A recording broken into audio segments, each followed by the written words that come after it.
Good afternoon, everyone. It's Amanda here from Microchannel Marketing, and I'm joined by Fouche, and she's the director at Orchid Systems. And Anna's going to guide us today how we can automate business processes and enhance systems integration with the new Sage 300. And she'll show us a cost-effective way to extend Sage 300 functionality from creating alerts and workflows to customizing Sage 300 screens and tables without all the complex code. So over to you, Anne. Thanks, Amanda. So yes, my name's Anne from Orchid Systems, and I'm going to be running through this module Extender.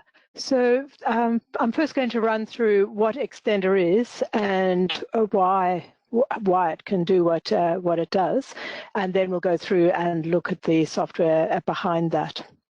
But if you think about your Sage 300 system, around the database, Sage provides its business logic in what Sage calls views. They're not SQL views, they're a collection of business logic. And that sits on top of the database.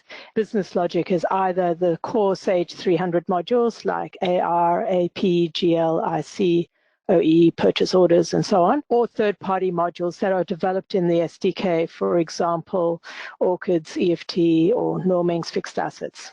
And then you access this business logic layer either through the what they call the classic screens or the VB screens, either provided by Sage or the third party developed in the Sage 300 SDK. And now on most of the modules from Sage, we have web screens to access the business logic. And we also have some utilities like running macros, import, export, web services, and the SDK and the COM API to access that business logic. And that's all that's provided for you when you purchase Sage 300 and one of the third-party modules that has been developed in the SDK. So what Extender allows you to do, both by configuration and by development, is to put a layer on top of the business logic, sitting on top of the Sage 300 core modules and third parties developed in the SDK. And this layer allows you to do alerting, for example, and change the customer's credit limit, or logging, for example, on today, date and time, and change the customer's credit limit from 12,000 to 13,000. But it also allows you to run workflows. So workflows could be whenever Anne creates a GL account, send the notification to Steve for him to approve that account before it can be used. And because Extender sits at this business logic layer, sits on top of the business logic layer, whether you create the customer, or in my case, create whether you amend the customer's credit limit through the classic screens, through the web screens, or in fact through an import-export, the logging or alerting would happen, as would the workflow would be triggered. So if you created the GL account through the classic screen or the web screen, or by importing, if the workflow has been attached to the GL account to say it must be approved before it can be used, then the workflow would be triggered off. But also using Extender, you can do your own customizations or have a developer do your own customizations. And this could be a custom screen to do something or a custom process to do something. For example, it might be a simple validation. Whenever anyone enters an order and changes the unit price, is there still a 10% margin? If there's not a 10% margin, give an error message or give a warning message or alert somebody or start a workflow if that's what you need to do. So these customizations can be screens, full-blown processes, or just a validation. And they allow you to tailor Sage 300 to suit your own business process within the Sage's confines of the way they work. And you can also use scripting capability of Extender to tailor, at this stage, the VB screens, the classic screens. So you could add a button or move the fields around or add a new field if you needed to. And it can be done through using Extender. And Extender also allows you to create your own views. So now you're creating your own business logic and your own tables. So it sits in that inner ring like a core module or a third-party module. And a view really consists of the business logic that governs what data can be stored and the read and write to the database. And if you do create your tables within Extender like this, and the views within Extender, then any third party or doing an import-export or the web services or reporting tools, or you can have your own classic screens or web screens written, which all make your own view appear as if it is a core view or a third-party view developed by Sage, by a third-party developer. And all the scripting and customizations that are done we're using a language called Python. Python is now the most widely used programming language in the world. It's open source. That means everyone gets to see the source code of the library of the language. But also it's very widely used, and there's many, many libraries that you can tap into and use. So that is the reason why we chose to enable Python in Sage 300 to allow you to do customizations. So an example of a library and why it's useful is you may need to validate not just the valid Australian states have been typed into the address, but the actual address is a valid address. So you could use one of the many Python libraries to call a web service for the Australian Post and validate that the address is correct before you allow the record to be saved and orders perhaps to be sent to an incorrect address. So the benefits of using Python to do your customizations is, as I mentioned, it's open source and widely used, and there's many, many developers who know the language, and there's many, many libraries that you can do, that you can use and take advantage of. And also, because it's a scripted language, we are able to import the code. So the source code for your customizations is imported into the appropriate Sage 300 company database. So this means you might have two companies, and in company one, you want to validate that Anne can't change the credit limit to more than $20,000. But in company two, Anne can't change the credit limit to more than $30,000.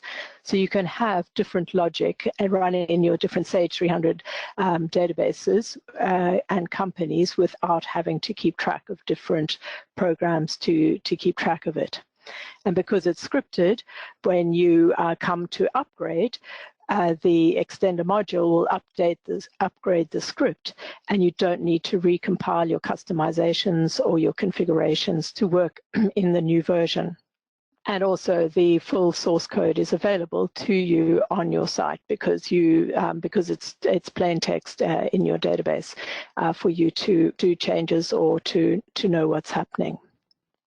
I'm going to go through the different elements of Extender. And at the lowest level, you can use the Configurator edition, which allows you to do alerting and logging. And it also allows you to call a custom process. So for example, where alerting would be useful and the types of alerts you can do is, and the example I'm going to show you is if you change the credit limit, if you've attached alerting on it, you can send somebody an email to alert them that the credit limit's changed, but you can also create an Orchid note so that you can display this note to other users in Sage 300 at any time to show them who last changed the credit limit and what it was changed to. But you can also configure logging, so we can keep a detailed list of who changed the credit limit from what to what, and that's available for reporting and inquiries. The Configurator edition also allows you to call custom processes. So for example, if whenever a vendor's address was changed, you needed to update a website, Configurator would allow you to detect that the vendor's changed, but it's the address that's changed, and then call the custom process that you provide to update the website. So I'm just going to show you this particular functionality. So in my Sage 300 Orchid Company Limited, I'm logged in as the administrator. And if I need to go ahead and change a customer's credit limit, So customer 1200, if I went ahead and the credit limit is currently sitting at 19,000, I could go and change this credit limit. Let's say the credit limit I wanted to be 19,500. What you can see here in this yellow box here is an Orchid note. And you can see the note is saying, customer 1200, Mr. Ronald Black, the credit limit was changed from 17,000 to 19,000 by admin on yesterday's date. So what I've configured when I go ahead and do this save, what I've configured Extender to do is to send an email to alert my manager that I've changed the credit limit. And by my choice was to show that the email has been sent, but we will see it in the email as well, but also to update this note. So if I just refresh this note, you can see now it's changed from 19,000 to 19,500 on the 18th of May. And also it's been configured to log the change. So when I call up the log by using the hotkey, you can see, in the last calendar month, the credit limit has changed. This is the last change we've just done, 19,000 to 19,500. But you can see all the changes that I've done in the last calendar month. But if I was to change the date range, we can see all the changes done, not only to the credit limit field, but any field that we're logging on this customer. So you can select any field or any number of fields on all the Sage 300s. So in Sage's terminology, the customer's a view. So you could be logging changes to any number of fields. You might want to just log when the record was inserted and when it was updated, or field by field, what was changed from and what it was changed to. So that's the Configurator edition, which allows you to create as many events as you want. And your events can be of type create a note, like I showed you, the yellow note, send an email, run an external program, or log the change. So once you create your events, then you can go to any one of the Sage 300 core views or custom views and attach that event to them. So we've just seen the alerting and logging and integration, how that can be configured, and we saw it configured around the AR customer. But using the Configurator edition, you can also configure workflows. And workflows provides you either just approvals or acknowledgement that something has changed, or it could provide any number of steps so that a record needs approval before it can be used. So, and you can do approvals or workflow around any master files, for example, new or amended customers, vendors, general ledger accounts, items, or fixed assets, any of the core modules or third parties created through the SDK. You can also do it at a transaction level, for example, sales orders, purchase orders, IC adjustments, return material authorizations. So any transaction can have a workflow configured around it. And you can also configure around batches, for example, AP invoice batches, AP payment batches, AR receipt batches, AR invoice batches, GL batches, and so on. And workflows can either be automatically started, for example, as soon as Anne changes the credit limit, a workflow gets started, or it could be manually started. For example, I'm entering a GL journal, and I think it looks a little bit unusual for the accounts that I'm using, and I might just want to manually start a workflow and ask Steve to have a look at it and approve it before it gets posted. So I'm just going to flick into the software and show you some examples of workflow, both starting workflow and working with workflow.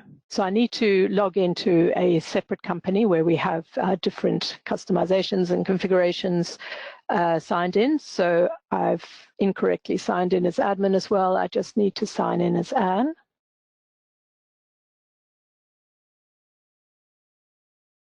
So when I sign in as Anne, and Anne has been designated as a workflow user and has access to the workflow console, so when I open up the workflow console, I see all those records or transactions or batches that Anne needs to approve.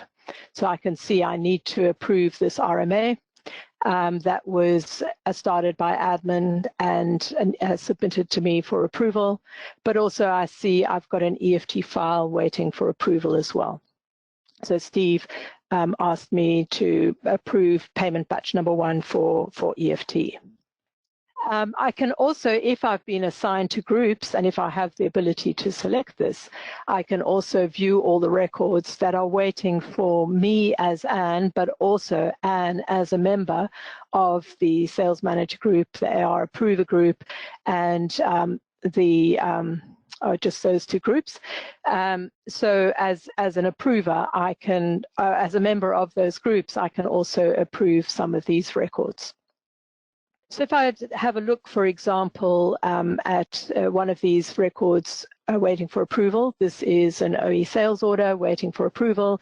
I can see some summary information at this level, but I can also drill down into the customer activity for that order, the AR customer record, or into the order itself. And when I drill back into the order from the console, it pulls up order number 12, and I can see the order has been put on hold, and the reason given when the workflow was started was all retail orders need approval. But depending on your trigger for the workflow starting, it could be because the margin was less than 10% or any one of the conditions that you choose to trigger a workflow around orders. And because I'm a member of this group, I can go ahead and either from the OE screen or from my console, I could go ahead and progress this. So I see the next steps which are available for approval, in approve or reject, which is the same as approve or reject that I see when I'm on my console. So that's an example of somebody had entered the order for the retail customer in the retail group, and it's been submitted to the sales manager group for approval before it can go ahead. But other examples, and I'll show you how a workflow can be started. So in this database, again, around the customer's credit limit, we have an approval on the credit limit changing. Who can change the credit limit and to what values. So if I look at Ronald Black, I can see this current credit limit is 18,500. Sorry, actually, I wanted to work with customer 1550. The current credit limit is 40,000. And if I make the credit limit 60,000, this time, instead of sending an email, it is actually logging, but instead of sending an email and alerting, it's actually starting a workflow. And I get the message saying that the credit limit workflow has started and the requested value has not been saved. So you may have noticed this is flicked back to 40,000, and this customer now, workflow is in progress. And if I was a member of the group, to progress it or to approve it, I could approve from here, but Anne is not, but I can see that the next step for somebody else is to approve or reject. And the other thing, so that's an automatic workflow that started off when the customer credit limit changed, and that would have been the same whether it got changed through the screen or the web screen or through Sage CRM if you're using that to maintain your customers, or through an import of customers which changed the credit limit. But still logged in as Anne, I'm also going to go ahead and create a GL account. So we've got a workflow associated with GL accounts that whenever anyone creates a new one, the workflow will be triggered off. So I'm just going to select a existing balance sheet account and change this. So let's see, because my workflow works differently with whether I do balance sheet accounts or income statement accounts. So as the user Anne, if I go ahead and add this, you can see the workflow starts off automatically, and I get a message saying that the account has been made inactive until it's been approved.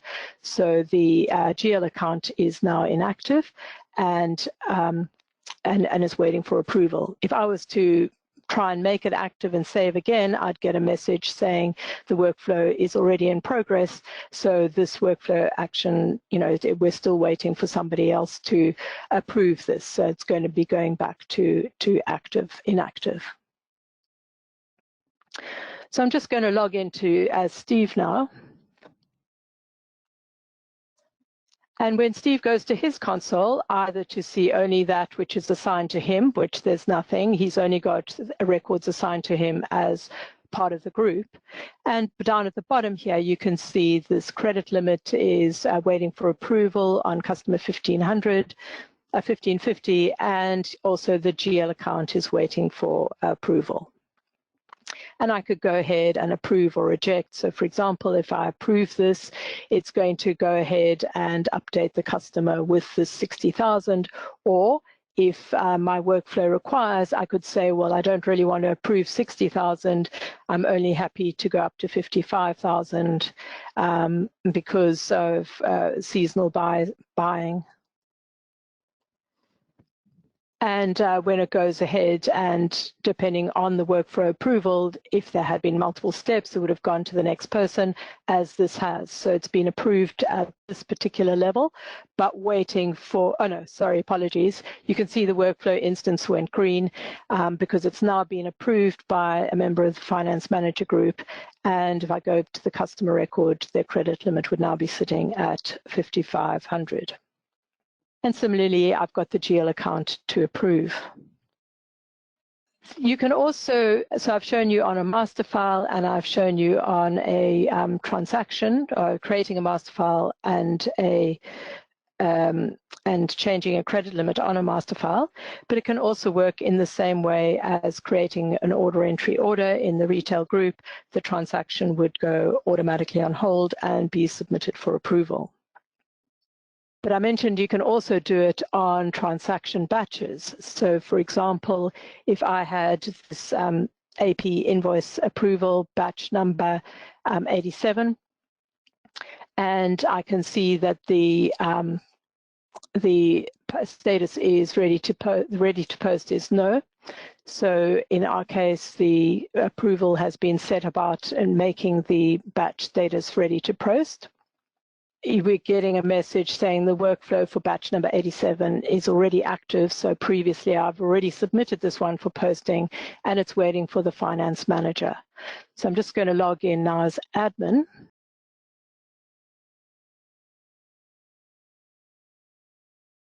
And have a look at the workflow console. And I should see payment AP invoice batch number 87 waiting for approval. And from here, I could drill into the batch to see, to see it's all okay before approving. And this particular workflow, when I accept and post, it will post that batch. Or if I reject it, it would send a message back to the submitters saying it's been rejected for whatever reason, for them to change and then resubmit the batch. So I have been through two aspects of Configurator now, the alerting and logging, and approvals and workflow, which can be attached to master files, transactions, and batches. And I showed you only automatically starting one when data changed or when a record was inserted. But that was I'll show you a manual one in a little later. So the benefits of Configurator are allowing you to track approvals, not just receive an email to say something's changed, but actually make somebody go and acknowledge it's changed or it's been inserted so that you've got a record of that happening. But also it helps you manage exceptions and alerts and increases the auditability of your system. Makes the business processes more visible and transparent, and aids collaboration, so you don't necessarily have to rely on lots of emails going around to ask somebody what to do, and you can always see, an administrator style user can always see at a high level what's waiting to happen. And in addition to extend a configurator for all what I've shown you, if you do want access to the console or to the icons that showed at the top of the screen to allow you to approve or see what's happening at the customer record level, then you need Orchid users to run that as well. The next level of Extender is the Customizer edition. And now this is the edition that allows you to use Python to customize the core business logic or third-party views. So it's the core validations. Examples of the customizations you might do is, for example, a validation that a value can't be blank, or that the postcode is one of a value list of postcodes, or the data is in a particular range. You can also do conditional alerting. For example, if the user is Anne that's entering the customer credit limit, then don't allow it to be changed more than a certain amount. If it's somebody else, maybe they've got a different credit limit. But it can also allow you to write scripts to automate business processes. For example, if you have a bill of materials item being placed on a sales order for which there's no stock, then perhaps an assembly is automatically created in the background so that you can ship and invoice that particular bill of materials item. And I'm logging back into my Orc Limited company. So one of the custom validations we have on the customer record or customer view is that the credit limit in this database can't be made more than $20,000. So if a user tries to change the credit limit to more than $20,000, we get this error message, and this error message is as if it's coming from the Sage 300 core views. You'd get the same error message if you tried to import it or use the web screens to update it. So the maximum credit limit is $20,000. And that is a Python script applied to this particular view and is active as long as it's been made active on that view. Another type of validation we've got here is the territory code. So in Sage 300, this territory code is neither mandatory nor is it validated what gets typed in there.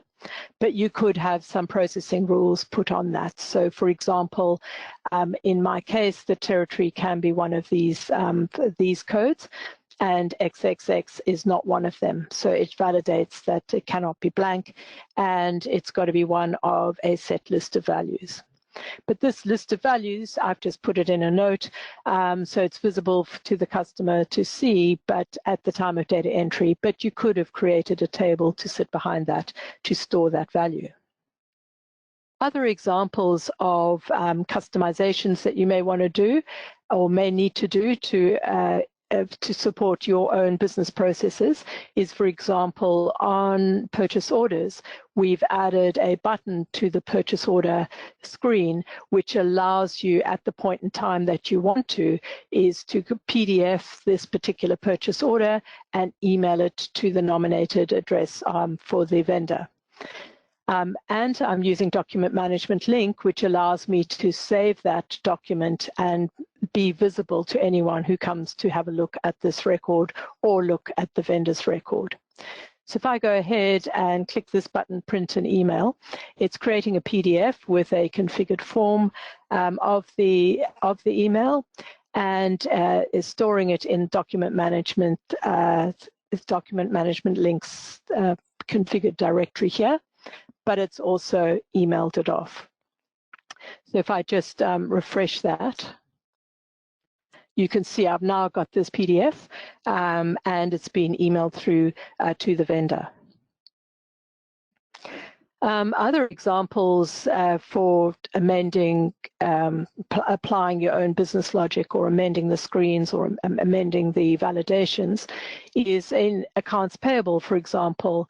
And this is often used when people are using our inter-entity module, is when you may want to indicate which company a transaction detail line belongs to by an optional field. So in this case, we've configured this screen so that it shows the entity optional field and the project optional field, which is on the AP invoice detail line, at a screen level, so you don't need to go to the account tax and then click on the optional fields tab to actually see those two values or amend them.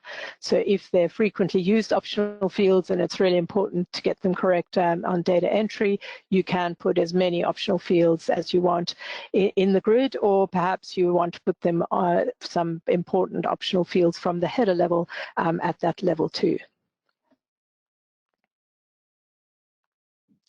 So at the Customizer edition, you can enhance your business flows.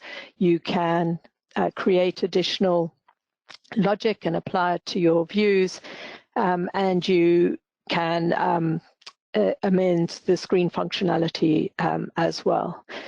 And all of those scripts are imported into the database. So in Extender, you have a scripts screen which imports all the scripts that you're running, and these scripts are stored in the database, which means that your customizations are backed up when you back up your database, and also will dump and load when you dump and load your database. If you use a Sage, just dump and load for your backups and upgrade purposes, but also when you upgrade. So if I went from version 2020 to version 2021 by installing Extender 2021, that would be upgraded to work then on version 2021.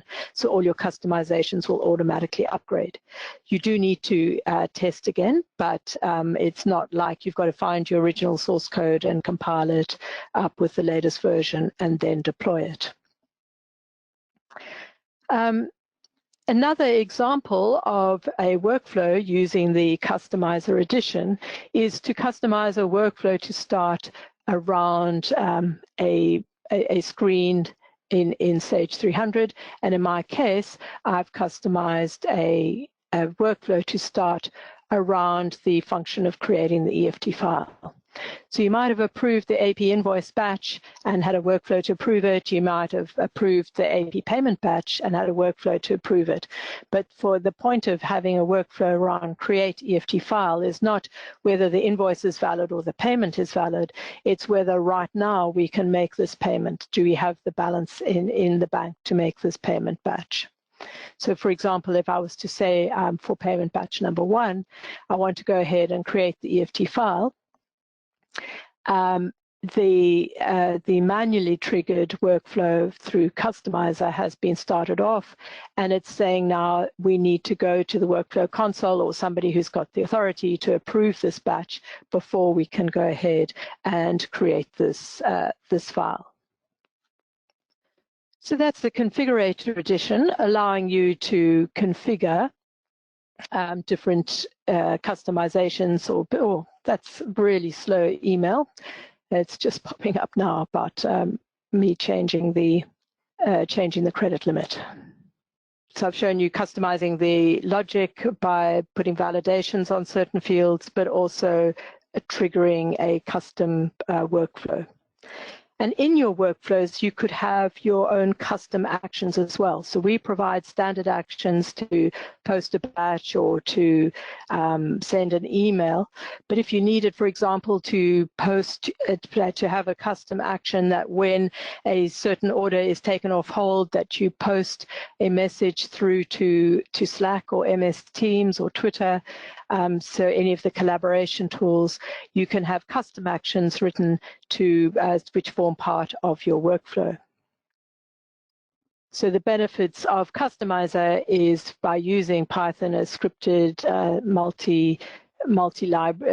scripted language with many libraries available, that you can take advantage of the libraries. These customizations are imported into the database, and they will upgrade and make a more self-documenting system with your customizations. So the final portion of Extender to show you is using the Developer Edition. You are able to create your own custom Sage 300 views, which is the business logic and the table sitting behind it. And then any of the third-party tools or developers or screens and so on can be used on that view, just like you can do for the Sage 300 core views. So your customization is seen by the Sage 300 the Sage 300 environment as if it was a standard table for Sage 300. And I'm going to show you an example of a table in the Orc Limited database, which has been created, which enables you to attach optional fields to an AR item. So if you're using AR items in your AR invoices, you can have optional fields at the AR invoice detail level, but they don't automatically default from the AR item that you're tracking down. But using Extender, we created a table. So in Extender, we went to the custom tables and we created a table for the AR item optional fields. So we said link the first part of the key to the AR item and then have an optional field with a particular value. So this might be AR item 1 has the size optional field of 20. So once you've created your table, you can use the standard table editor to capture data for this. So for example, my AR item BK360, its color is red, or you could create your own custom table and put it in whatever menu that you want. So in our case, this is a screen created as a custom script, which allows me to enter the AR item code. It does a lookup against the AR items and validates against it, and then displays through, lets me select an optional field and displays the value. And then the final part of this customization is as and when you create an AR item invoice. As soon as you put the AR item BK360 on the invoice, then the color would default to red and the size optional field would default to 15 centimeters. So I'm just going back to PowerPoint, and so we've had a look at creating custom tables, and you can create as many tables as you want or views as you want. And the data is stored in the Sage 300 database, which is very important for other reporting tools. So they see the data in the same way. They don't have to store separate connection details to that data, but also it will back up when you back up your database, and also will upgrade when you upgrade your Sage 300 company database. So I've just been through at a very high level the Sage architecture, what Sage 300 provides, and what third-party modules developed in the SDK provide, and then what you can do to that using Extender, either the Configurator edition to do alerts and logging and workflows, or the Customizer edition to apply your own business logic or your own screens and your own functionality validations to the Sage 300 views and create your own screens. And then finally, the Developer edition, which allows you to do all of the above, as well as create your own tables, which are completely seen as core tables by Sage 300. And because we're using Python, you can take advantage of the many hundreds of or thousands of well-tested libraries. The code is scripted, so you have that always on site. It can be amended without a compiler, and it facilitates Sage 300's upgrades, as well as documenting which companies have which customizations running on them, if you do have multiple companies with multiple different customizations. So as you may or may not be aware, there's a 20% off all Orchid's third-party modules until Friday the 27th of March, and Extender is definitely part of that. So if you do think Extender can help you out, then you should contact your regional representative at Microchannel